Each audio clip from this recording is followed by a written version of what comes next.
And so I'm super proud of it because it was something I didn't think I could do. But you know what, David? If you know how it's always been my life. In my life is like, if I'm presented with with something that is like, I don't know if you can do that. If you throw yourself into it, you just do it. You fucking do it, and then you surprise yourself. Wow, I'm really good at that too. Did you have emotions like looking, writing these stories and looking at all these pictures? Like, did it bring up any emotions or just any Oh, like, you bet. You know what it did do? This band, I mean, I said it in the book, we are a family and we have our ups and downs. And I say this all the time. So sometimes I don't like the girls, but I always love them. I'll always love them, you know, and we do go through phases where we don't speak to each other. It is just like a family, except this family or our marriage, we've been together over 40 years. That's pretty tough to have the 5 girls over 40 years.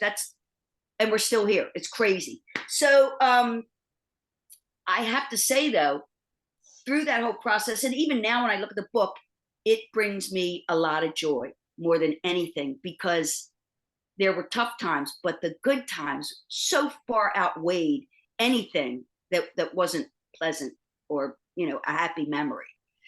And so it was all good. The process made me just smile and made me feel warm and good. I wish that all the other 4 girls could have been doing this with me because it would have warmed their heart about everything. You need reminders of all these things that have happened in your life.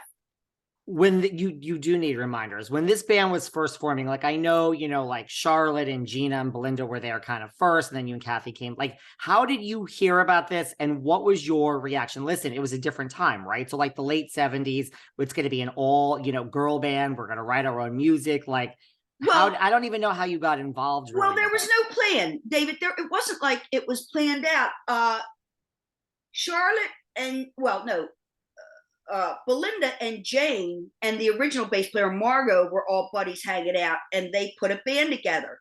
And they just picked up their instruments because we were a punk band. They were punk days, whereas you just wanted to hang out with your friends, and that meant picking up an instrument and playing it, and that was music.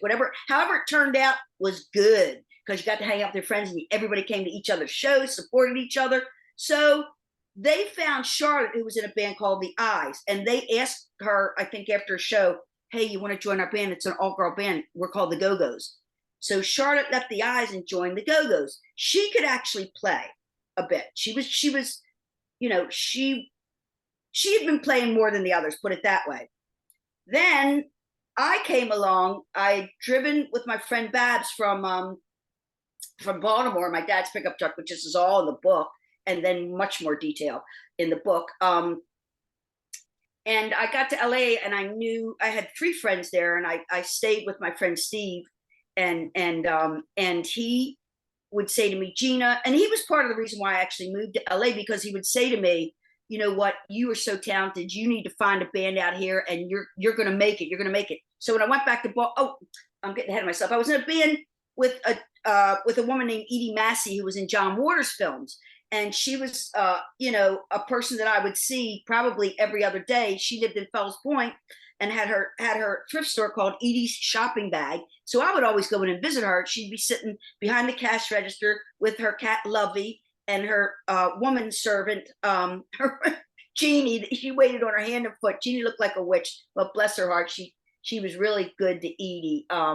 Anyway, so I would go in and visit her. And one day I went and she said, oh, Gina, I'm putting together. Oh, Gina, I'm putting together a punk rock band. Do you want to join? We're going to go to New York and Los Angeles and San Francisco. And I was like, yes, Edie, because anyway, I'm getting ahead of myself again, because at 11, I had an epiphany. I saw Led Zeppelin opening for The Who, and it's all in the book, but I get so It excited is. talking about No, this. it is all in the Um, book. and I knew at the age of 11 that this is what I want to do, or so as much as an 11-year-old could. I knew I had to be on that stage. I didn't know what I was going to play, but as it turns out, drums were the easiest instrument for me to play, and so that's what I continued playing. Anyway, fast forward to Edie. Yes, I want to join the band. We put together this band very quickly, and we got to it. We went and played in New York. First time I'd ever been on a plane. I was 21. Flew to LA, then went up to San Francisco and played. And then when I got back to Baltimore, it was, I'm going to make the move. Now I am not afraid. I know 3 people in LA. I know two people in San Francisco, and I know 2 or 3 people in New York City. So I had to figure out which place I wanted to go. So I spent a little time in each city. And when I got back, it was like LA. Even though New York is closer to Baltimore, and my parents are very big in my life, were always very big in my life. LA, I knew I could make it there. The cost of living was tolerable. I knew I could do it. And so moved out there.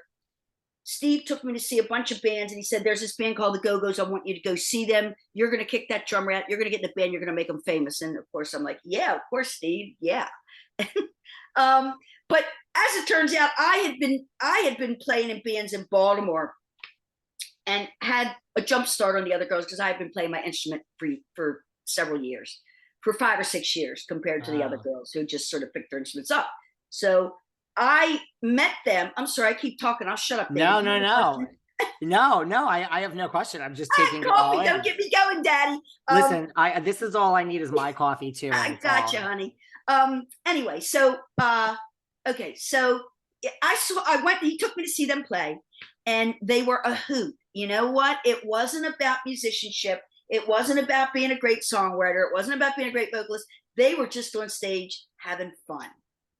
And that element was missing in my quest for becoming a rock star. I was way too serious. Everything had to be perfect. Such a Virgo, right? And so I thought they were great. I loved them. And they were invited to Steve's brother, Doug. That's the Martin brothers, Steve Martin, Doug Martin, not Steve Martin, but another filmmaker. And Doug also wound up, they both wound up staying in the career of the Go-Go's while we were having. They did our videos and album covers, and they're still dear friends of mine. Anyway, let me get back here, rewind.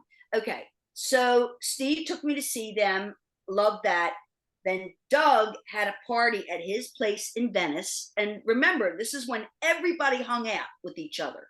And the mask was happening, which was like crazy, insane, in the basement of a porn theater. And you could rent it out really cheaply.